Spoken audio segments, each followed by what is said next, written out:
안녕하세요, 여러분. 재테크하는 월급쟁이입니다. 금리와 물가 상승률 공포, 20년 만에 부자 될 기회, 미래의 집값 동향 예측, 궁금점 문의는 아래 메일로 주시기 바랍니다. 모든 투자의 책임은 본인에게 주어지며 본 내용은 투자의 참고 자료로만 활용하시기 바랍니다.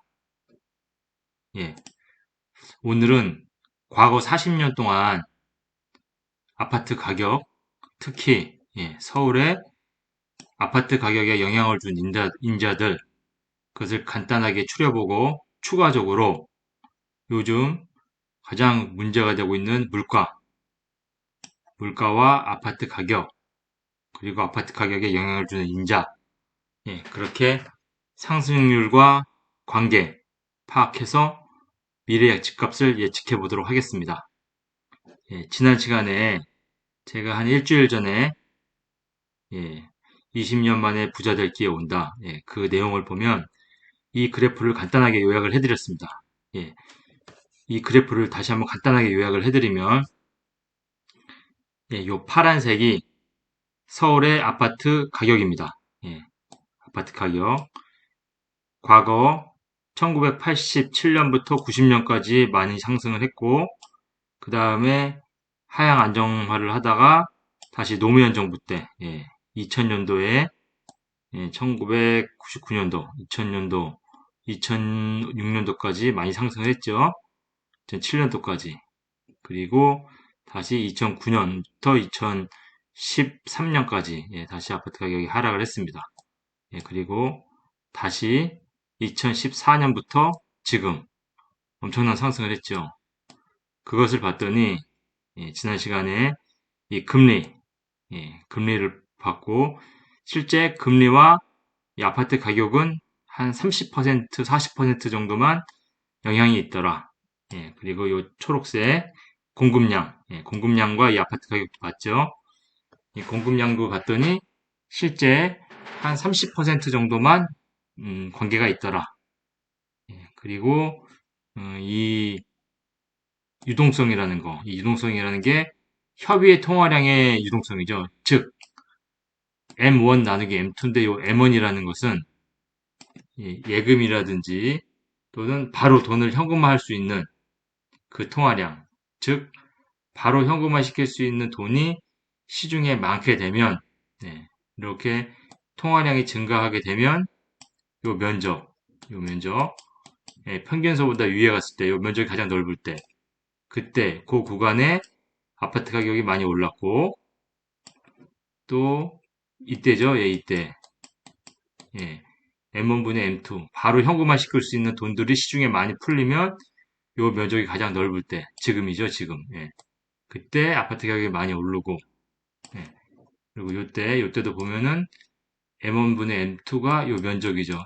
평균선 위에 요 적분한 면적이 높을 때 돈이 많이 풀려 있을 때 아파트 가격이 많이 오르더라. 크게 이렇게 세 차례가 있었습니다.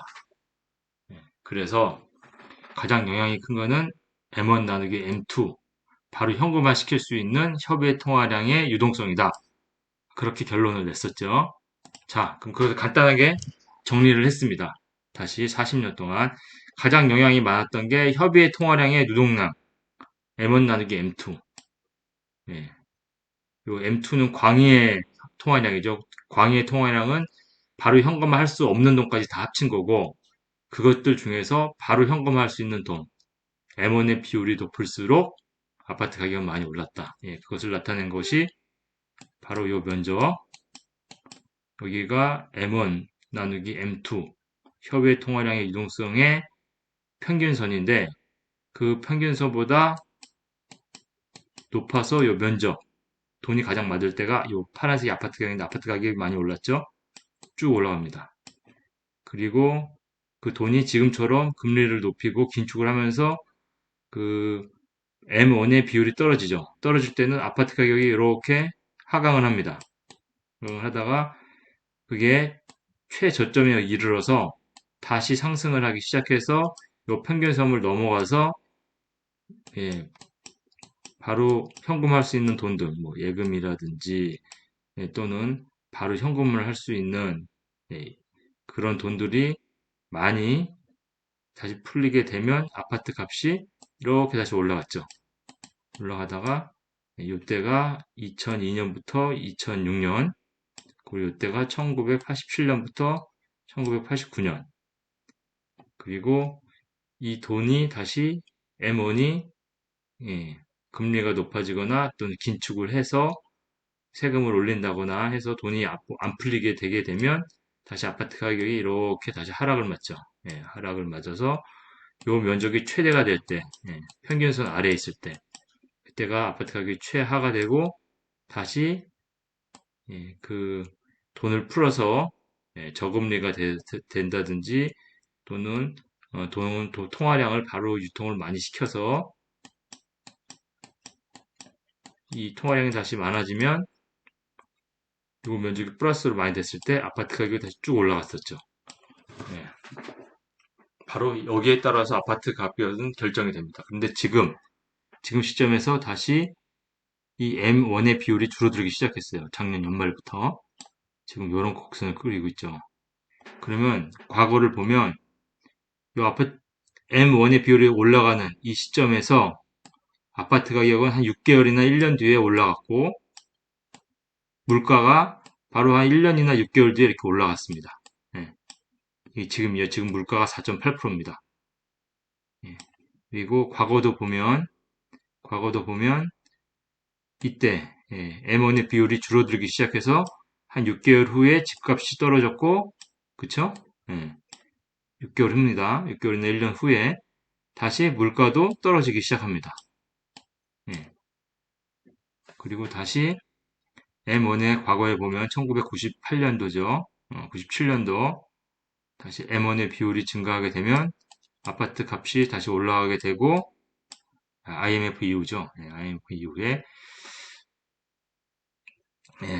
바닥을 찍고 다시 돈을 풀면서 집값이 올라가게 되면서 물가도 이렇게 지금 올라가는 약 한 6개월 정도의 시차를 두고 6개월에서 1년의 시차를 두고서 다 같이 움직입니다.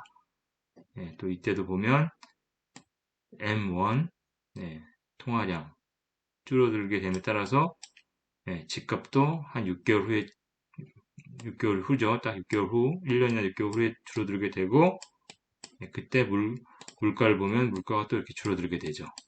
딱 6개월의 간격을 두고.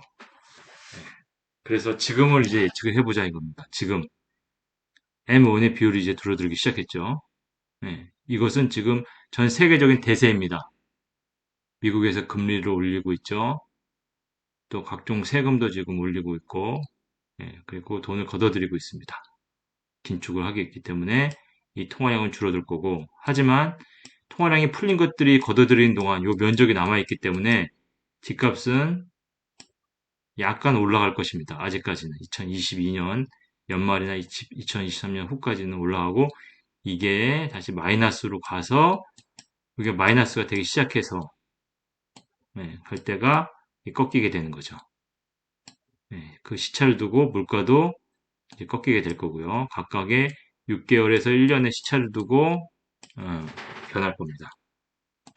그래서 그것을 미래로 좀 예측을 해보면 이제 유동성 금리를 올리고 미국에서 긴축을 하고 우리나라도 따라가기 때문에 이제 이게 꺾이기 시작했습니다. 초반에는 좀 많이 꺾일 것입니다.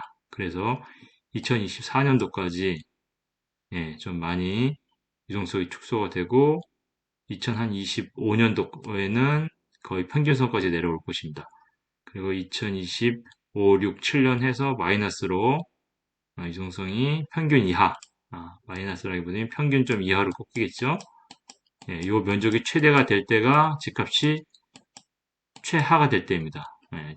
그렇게 되면 집값이 최하가 되는 시기는 요 시기가 되겠죠. 요 시기. 2027, 8, 9, 30년. 이때가 최하가 될 것입니다.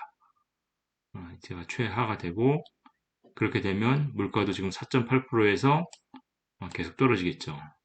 약 한, 이때가 2.5%니까 2%, 약 한 1점대 후반까지 떨어질 것 같습니다. 1점대 후반은 2027, 8, 9년도 한 요쯤 되겠죠.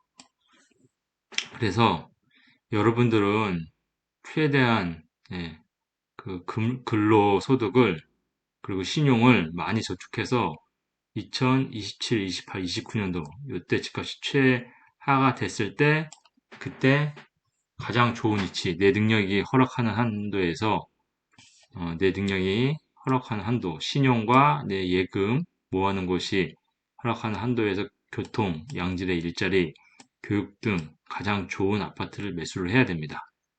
하지만 꼭 이때가 아니라도 요 하락하는 추세에서 급매로 거래되는 현재 수준보다 약 한 10%, 20% 급매로 나오는 것들은 잡아도 됩니다.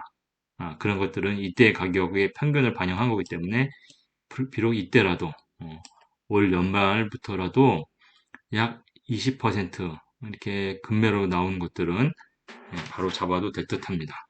예, 그것을 나타내는 것이 바로 이 그래프입니다. 네, 보면 네, 과거를 보면 예, 협의의 통화량이 증가하는 시점에서 아파트 가격이 한 6개월에서 1년 정도 거리를 두고 올라갔고 물가도 그 이후에 한 6개월에서 1년 두고 올라갔습니다. 협의의 통화량이 줄어들 때도 약 한 1년에서 6개월의 거리를 두고 아파트 가격이 떨어졌죠. 떨어지고 물가도 떨어졌습니다.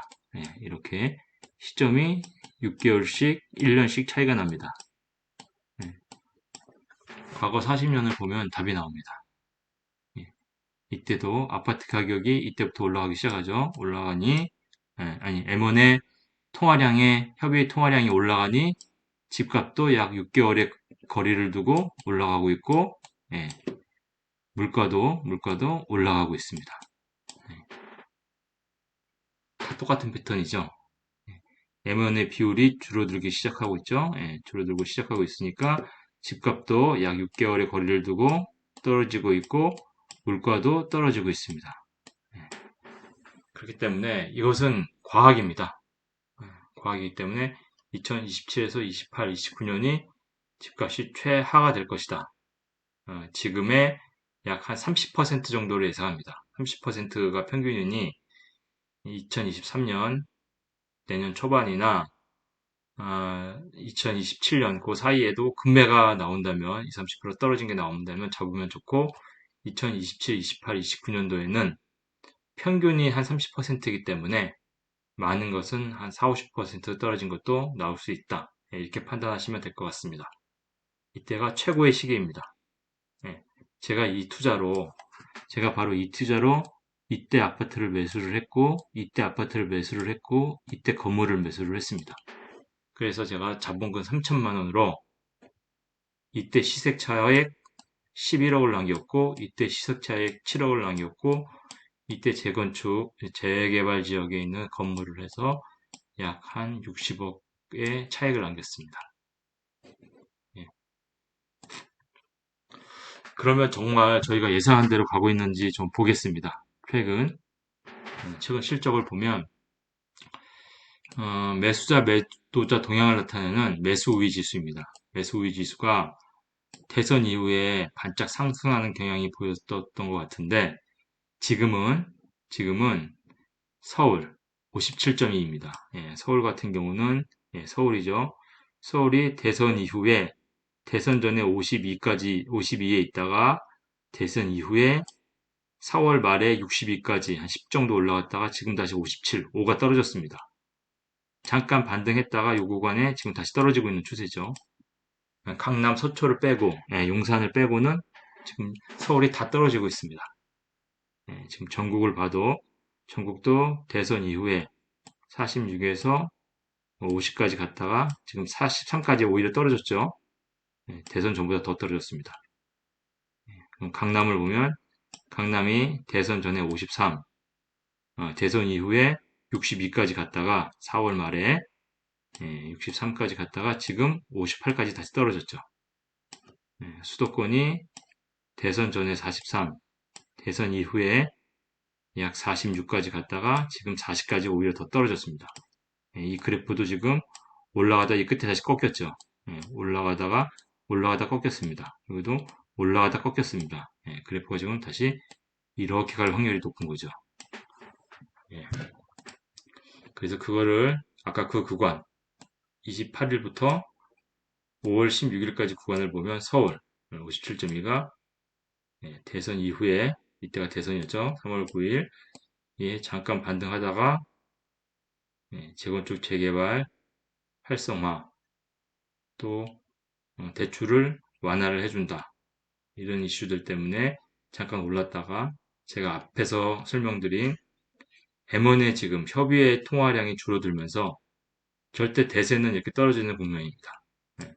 그 사이에 무슨 정책이 나오면서 지역적으로 반등하는 그런 트렌드는 나올 수 있지만 그거는 아주 이벤트성이고 전체적인 대세는 이렇게 하락하는 대세로 기울어졌다. 네, 이렇게 보시면 될 것 같습니다. 네, 그래서 매수 우위 지수가 5월부터 다시 하향 안정화 추세를 가고 있다. 네, 이런 시기에 서울 및 3기 신도시의 공급을 지금 빠르게 늘리는 그런 정책들을 좀 추진을 해야 되고 둔촌주공, 재건축 같이 지연되는 것 등은 향후에 다시 큰 리스크가 될 수 있기 때문에 정부에서는 공급 대책, 그걸 좀 활성화하고 공급이 문제가 안 된다는 시그널을 계속 줘야 됩니다. 그리고 통화정책, 세대정책, 대출 기준 등 앞으로 이런 정책들을 다 분석을 하면서 큰 트렌드에서 정말로 반짝 올라갈 때랑 반짝 떨어질 때 이런 것들을 잘 분석을 해야 됩니다. 제가 여러분들이 바쁘기 때문에 제가 대신 제가 23년 동안 이런 일을 해서 투자를 해왔기 때문에 제가 여러분을 대변해서 해드리겠습니다. 서울의 변동률을 보면 매매 변동률을 좀 보더라도 서울이 3월 14일 날 0.01에서 지금 0.04% 안정화되고 있죠. 막 0.9%, 막 1%까지 올라가지 않고 있습니다.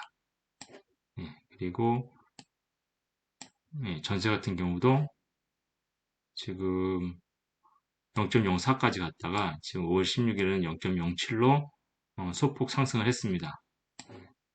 이것은 이제 임대차 3법 만료가 되는 시점이 7월 말이기 때문에 7월 말이기 때문에 그런 물건들이 이제 완료가 되면서 재계약을 해야 되는데 과거에 임대차 3법 만료된 물건들도 나오고 새로 계약해 놓은 분들도 나오기 때문에 과거처럼 막 전세값이 한 번에 막 2배 오르거나 이러진 않고요. 지금 전세 정도 수준에서 거래가 될 것 같습니다. 그렇기 때문에 이 전세값이 조금 올라가는 것으로 반영이 된 것입니다. 경기 변동률을 보면 경기 매매가도 0.01%로 안정화돼 있죠. 지금 3월 14일 이후에 0.01에서 0.04까지 갔다가 다시 0.01로 떨어졌습니다. 전세가 0.02에서 0.04까지 갔다가 지금은 0.05죠. 전세는 이제 계약갱신 청구 만료되는 물건들과 새로 이제 계약갱신 청구권을 쓰는 것들과 나오는 것들은 다시 현재 시세의 거래가 될 수 있기 때문에 그런 것들이 반영돼서 전세는 약간 가격이 높게 형성이 된 것입니다.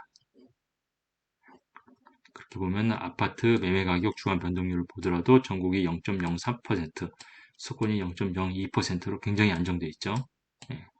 여러분이 우려하시는 매년 6년 동안 반복된 여름 대폭등은 없을 거라고 예상이 됩니다.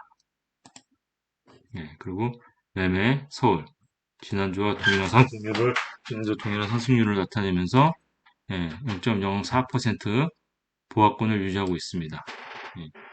서울 아파트 매매 가격 상승률은 전주 대비 0.04%를 기록을 했습니다.